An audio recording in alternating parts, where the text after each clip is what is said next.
அரவிந்த் சாமி இப்படிப்பட்ட மனுஷனா? காளியம்மாள் சொல்வதை பார்த்தால் இதெல்லாம் நடந்திருக்கா?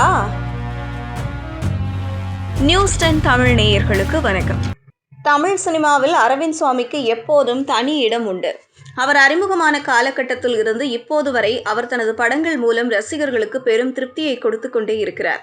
கடைசியாக அவரது நடிப்பில் வெளியான மெய்யழகன் படம் காலத்திற்கும் கொண்டாடப்படும் படமாக உள்ளது.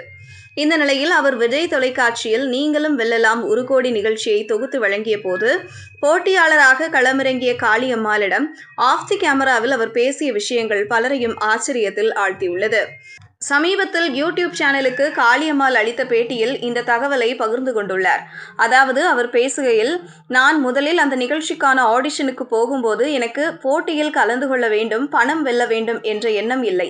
மீனவர்களின் பிரச்சனைகளை பேச ஒரு ஊடகம் தேவை என்ற மனநிலையில்தான் சென்றேன். ஆனால் அந்த நிகழ்ச்சியின் இயக்குனர் தான் என்னை போட்டியில் கலந்து கொள்ள சொன்னார். நிகழ்ச்சியில் கலந்து கொண்டபோது கேள்விகளுக்கு நடுவே மீனவ சமூக மக்கள் படுகிற கஷ்டங்கள் குறித்து நான் அரவிந்த் சுவாமி சாருடன் பேசுவேன். சில நேரங்களில் ஆஃப் தி கேமராவிலும் கூட அவரிடம் பேசியிருக்கிறேன். அவரும் நான் பேசியதை முழுவதுமாக கேட்டுள்ளார். ஒருமுறை ஒரு ஷாட் முடிந்து இன்னொரு ஷாட்டுக்காக எல்லோரும் தயாராகி கொண்டிருக்கிறார்கள். அப்போது எனது கணவரிடம் அரவிந்த் சுவாமி சார் பேசிக் கொண்டிருந்தார்.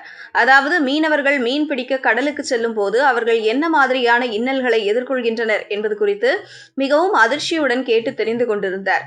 அப்போது ஒரு உதவியாளர் ஷாட் ரெடி என்று கூற உடனே கோபப்பட்ட அரவிந்த் சுவாமி சார், 10 நிமிஷம் லேட்டா ஷாட் எடுத்தா ஒன்றும் குறைந்து போகாது, மக்கள் உயிர் போகிற விஷயம் குறித்து பேசிக் கொண்டிருக்கிறேன் என்று கூறினார்.